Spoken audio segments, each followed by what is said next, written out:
Good morning students. पिछले class में हम लोग देखे थे family of Intel micro processor, जो आपको पढ़नी थी, आपके सिलेबस में है। वो हमने देखा था। इंटेल का बहुत सारा माइक्रो प्रोसेसर था जिसको हम लोग 1 by 1 चेक किए थे, 1 by 1 देखे थे। उसको आप याद कर लीजिएगा, आपके लिए ज्यादा बेटर होगा। उसी में से आपको पढ़ना है इंट्रोडक्शन ऑफ 8086 माइक्रो प्रोसेसर। उसमें बहुत सारा माइक्रो प्रोसेसर आपको हमने बताया है। उसमें से आपको पढ़ना है इंटेल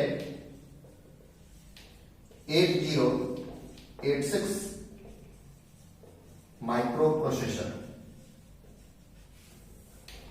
उसमें से टोटल माइक्रो प्रोसेसर को ना पढ़ के आपके सिलेबस में सिर्फ इसको दिया हुआ है, तो इसको हम लोग देखेंगे 1 by 1। तो इंटेल 8086 माइक्रो प्रोसेसर क्या है, जरा उसके बारे में हम जाने। सबसे पहले जाने कि ये कितने बिट का माइक्रो प्रोसेसर था।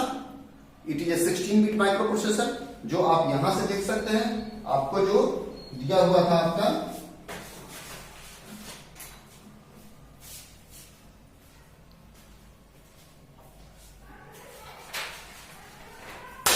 यह पेज जो था, इस पेज से आप लोग देख सकते हैं कि इट इज ए 8086 जो है हमारा वो कब आया, 1978 में आया। 16 बिट का 1 MB memory, 40 pin, 5 to 8 megahertz.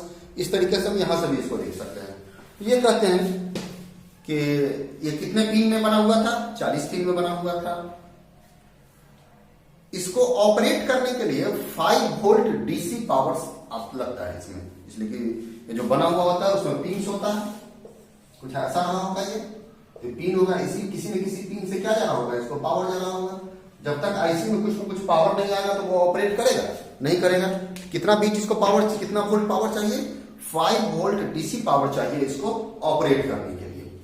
ठीक, साथ में ये 1978 में आया था। It is 16 bit microprocessor कहा जाता है। It is 16 bit N channel, मतलब एक से ज्यादा चैनल का microprocessor, HMOS microprocessor है। ठीक, ये जो माइक्रो प्रोसेसर, ये जो आईसी है, इस आईसी में अप्रॉक्स 29,000 ट्रांजिस्टर इसमें यूज हुआ है। इसमें कितना ट्रांजिस्टर यूज हुआ है, करीबन 29,000 ट्रांजिस्टर यूज हुआ है इस प्रोसेसर को बनाने के लिए। इसमें जो टोटल का टोटल कितना है, 40 पिन है, मतलब 40 लाइन है इसमें, जिसमें 20 जो है वो एड्रेस लाइन के लिए यूज होता है। लिखा हुआ है कि it has 20 address lines, so it can directly address up to 1 MB memory. ये याद रखिएगा इस चीज को कि इसमें कितना है, 20 एड्रेस लाइन है। और 20 एड्रेस लाइन के कारण ये कितने मेमोरी को एक्सेस कर सकता है, 1 MB मेमोरी।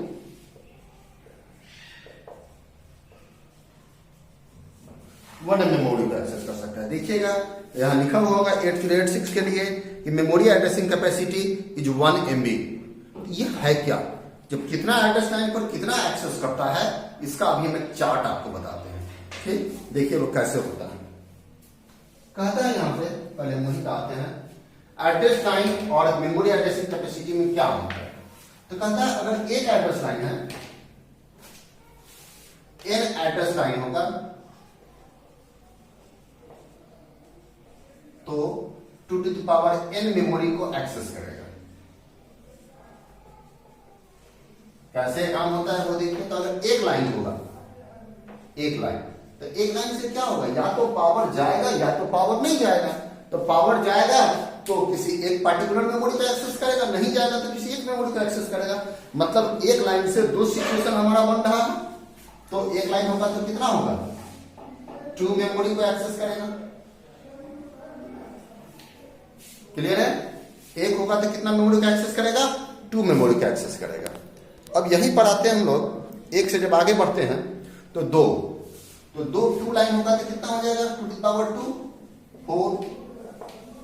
अगर ये 3 हो जाएगा तो 2 to the power 3, 8। अगर ये 4 हो जाएगा तो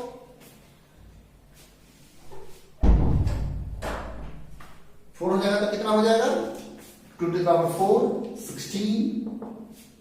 5 हो जाएगा तो 32, 6 हो जाएगा तो 2 to the power 6, 64, 7 हो जाएगा तो 128, 8 हो जाएगा तो 256 मेमोरी लोकेशन को एक्सेस करेगा, 9 हो जाएगा तो 512 मेमोरी लोकेशन को एक्सेस करेगा, और 10 हो जाएगा तो 1024 मेमोरी लोकेशन को एक्सेस करेगा। 1024 मतलब 1K, 1KB, 1024 equal to 1KB, 1024 byte equal to 1 kilobyte, उससे 1024 मतलब 1K कहलाता है। ये कितना मेमोरी को एक्सेस किया? 10 था तो कितना को एक्सेस किया? 1K को एक्सेस किया। क्लियर है? अब यहां देखिए, जस्ट यहां बगल में हम आते हैं तो अगर यहां पे कहा कि अगर 10 है तो 1K, तो अगर 11 हो जाएगा तो कितना हो जाएगा? 10 से 24 गुणे 2 मतलब 2048 मतलब 2K। और यहां देखिए, जहां 1 था तो ये 2, 11 है तो 2K। तो अगर 12 हो जाएगा तो कितना हो जाएगा? 4K। 13 होगा तो कितना हो जाएगा? 8K। 14 हो जाएगा तो कितना हो जाएगा? 16K। 15 हो जाएगा तो कितना हो जाएगा? 32K। 16 लाइन अगर होगा तो कितना हो जाएगा? 64K। 17 लाइन हो जाएगा तो 128K। 18 लाइन हो जाएगा तो 256K मेमोरी को एक्सेस करेगा। अब यहां पे 19 लाइन होगा तो कितना हो जाएगा? 512K को एक्सेस करेगा, और 19 के बाद 20 हो जाएगा तो 20 लाइन पे कितना हो जाएगा? 512 मतलब 1024K। तो 1024K इक्वल टू 1M। यही है 1024K इक्वल टू 1MB। हम पहले भी पढ़ चुके हैं, वही चीज यहां पे बताया गया था आपको। अभी जो हमने आपको बताया था कि इसमें टोटल का टोटल कितना एड्रेस लाइन है 8086 माइक्रो प्रोसेसर में? 16 एड्रेस लाइन, ये 20 एड्रेस लाइन है, और 20 एड्रेस लाइन होगा तो कितना को एक्सेस करेगा? 1MB मेमोरी को एक्सेस करेगा। कैसे? ये चार्ट में कोई कंफ्यूजन तो आप फिर से हमसे पूछ सकते हैं। यहां पर जितना एड्रेस लाइन होगा 2 to the power n memory location को वो एक्सेस करता है। किस तरीके से? वो हमने अभी आपको 1 लाइन से लेकर 20 लाइन तक हमने आपको दिखाया। आगे देखिए, इसमें इट हैज, साथ में कहता है it has data bus. Data जो ट्रांसफर होता है तो उसमें से डाटा बस 16 बिट का डाटा बस है। इसमें टोटल कितना पिन था? 40 पिन था। इस आईसी में टोटल कितना पिन? 40 पिन। 40 पिन में 20 किसके लिए हो गया? 20 हो गया एड्रेस के लिए, 16 हो गया डेटा के लिए। डाटा भी तो जाएगा आएगा उसमें, ताकि उस पर काम होगा। तो यहाँ पे है 16 बिट्स वाइड डेटा बस होता है। इट्स एड्रेस लाइन या टाइम मल्टीप्लेक्स, मतलब एड्रेस जो है वो अलग अलग टाइम में अलग अलग एड्रेस को ट्रीट करेगा। So it is called time multiplex. 16 lower order address line are multiplexed with data line, और 4 high order address line is multiplexed with status signal. ठीक है, यही एड्रेस लाइन जो है ये डेटा लाइन के साथ मल्टीप्लेक्स होता है। मतलब एक समय में एड्रेस को ट्रांसफर करेगा तो दूसरे समय में डेटा को ट्रांसफर करेगा। इसी तरीके से इसका क्लॉक रेट जो दिया हुआ था वो 5 to 10 लिखा हुआ था, लेकिन ये 5, 8 और 10 मेगाहर्ट्ज इसके डिफरेंट वर्जन के लिए दिया हुआ है। ठीक, यही चीज आपका दिया हुआ है। साथ में कहता है it can be interfaced with 8087 numeric data को प्रोसेसर। न्यूमेरिक डेटा को प्रोसेसर क्या कहता है? कहता है कि प्रोसेसर है तो प्रोसेसर कैलकुलेशन का काम कर रहा है, तो मैथमेटिकल कैलकुलेशन के लिए अलग से इंटेल ने एक और प्रोसेसर बनाया। प्रोसेसर का एक और पार्ट जिसको कहा गया को प्रोसेसर, मतलब एक दूसरा मैथमेटिकल प्रोसेसर उसको कहते हैं। तो इसको वो प्रोसेसर सपोर्ट करता था, मतलब ये भी लगा दिए वो भी लगा दिए, तो मैथमेटिकल काम थोड़ा फास्ट हमारे कंप्यूटर में होने शुरू हो गया। तो कहता है 8087 न्यूमेरिक डेटा को प्रोसेसर और फॉर फास्ट मैथमेटिकल कैलकुलेशन के लिए ही इसको लगाया गया। कहता है the knowledge of 8086 microprocessor is essential as it forms the basis of other Intel microprocessor. मतलब इंटेल का जो और दूसरा माइक्रो प्रोसेसर आया, सारे माइक्रो प्रोसेसर का जो बेस है हमारा वो कौन सा था? यही हमारा 8086 माइक्रो प्रोसेसर। कहता है सो ये 16 bit microcontroller are used for industrial commercial equipments, और 8086 माइक्रो प्रोसेसर किट जो है इसका are used in the laboratory for engineering students training. सारे जगह कहीं भी आप चले जाइए, कोई बीटेक का स्टूडेंट हो, कोई एमटेक का स्टूडेंट हो, कोई इंजीनियरिंग का स्टूडेंट हो, कोई बीसीए का स्टूडेंट हो, कोई एमसीए का स्टूडेंट हो, कोई इलेक्ट्रॉनिक्स इंजीनियरिंग कर रहा हो, कहीं भी हो, सबको 8086 माइक्रो प्रोसेसर पढ़ाया गया है। उनका इंजीनियरिंग में जो है कंप्यूटर आर्किटेक्चर में करके माइक्रो प्रोसेसर करके उसका पेपर ही बना हुआ है, और माइक्रो प्रोसेसर पर प्रोग्रामिंग होता है, जो हम लोग असेंबली में प्रोग्रामिंग करते हैं वही प्रोग्रामिंग माइक्रो प्रोसेसर का प्रोग्रामिंग होता है। लास्ट में समय मिलेगा तो हल्का फुल्का हम आपको वहां भी समझा देंगे। ये जो माइक्रो प्रोसेसर का प्रोग्रामिंग होता है, माइक्रो प्रोसेसर प्रोग्रामिंग या माइक्रो प्रोसेसर नाम का जो पेपर है हम लोग का, उसमें यही पढ़ना है, कंप्लीट 8086 माइक्रो प्रोसेसर। क्लियर है? तो यही 8086 माइक्रो प्रोसेसर आपको भी जानना है। आगे देखिए जरा पे, अब यहाँ पे कहता है operating mode of 8086 micro processor. ये जानिए क्या कहता है, ये क्लियर है? व्हाट इज 8086 माइक्रो प्रोसेसर, ये हमने देखा कैसे है, इसका थोड़ा सा डिफिनेशन हमने देखा। अब यहाँ पे आपको दिया हुआ है कि ऑपरेटिंग मोड, पहले तो प्रोसेसर में ऑपरेटिंग मोड आता था, अब तो सब टोटल का टोटल मैक्सिमम मोड पे ही काम करता है। Operating mode of 8086 micro processor,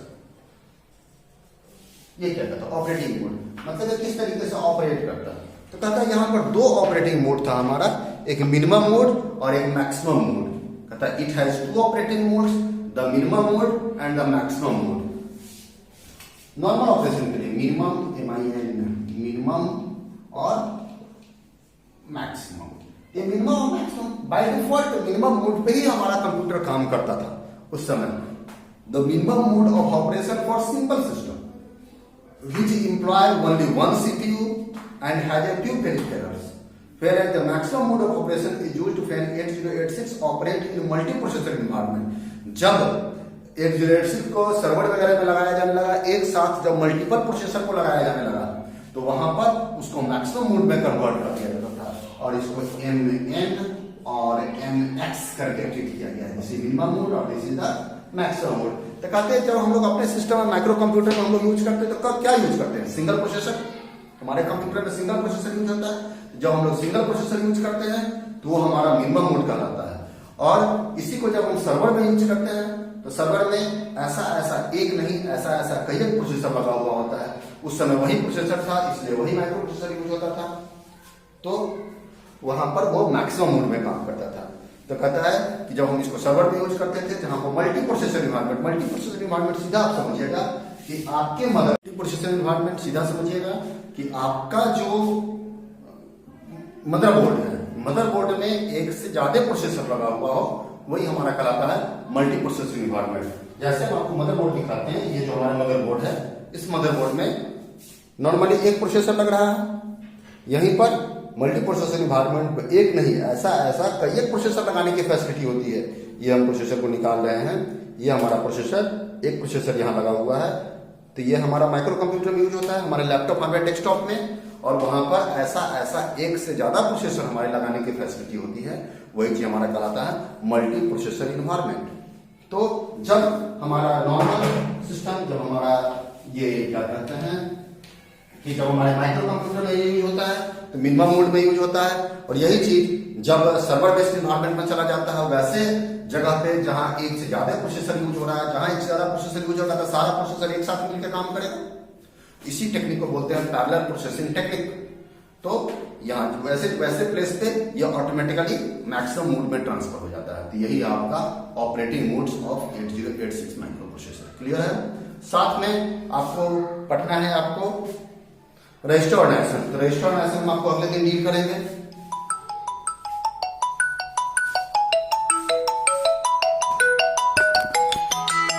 इसके बाद आप लोग को जानना है रजिस्टर ऑर्गेनाइजेशन। रजिस्टर ऑर्गेनाइजेशन क्या करता है, हम लोग जान रहे हैं पहले से हमारे सीपीयू में कितने पार्ट हैं, माइक्रो प्रोसेसर में कितने पार्ट है, 3 पार्ट है।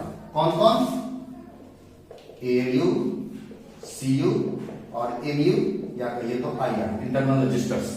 तो अभी तक हम लोग क्या जानते थे कि इसमें कितना रजिस्टर होता है, एक रजिस्टर होता है, लेकिन यहाँ एक रजिस्टर नहीं होता है, एक से ज्यादा रजिस्टर्स होते हैं। कितना रजिस्टर होता है यहाँ पे 8086 में? टोटल का टोटल 14 रजिस्टर होता है। एक दो रजिस्टर नहीं है, 14 रजिस्टर से, जो आपको अगले क्लास में डील करेंगे।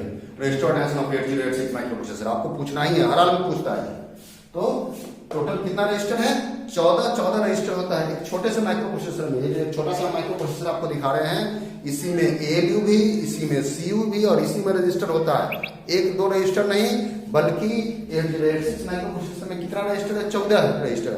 और कितना रजिस्टर होगा ये भी बताइए। 14 रजिस्टर तो है, और प्रत्येक रजिस्टर कितना कितना साइज का होगा?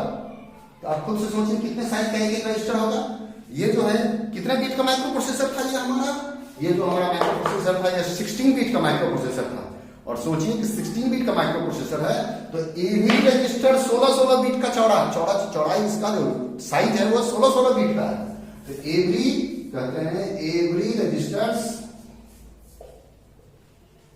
आर 16 बीट रजिस्टर्स, मतलब प्रत्येक रजिस्टर जो हमारा वो 16 बीट का रजिस्टर, जिसको हम डिलीट करेंगे। तो आज इतना ही रखते हैं।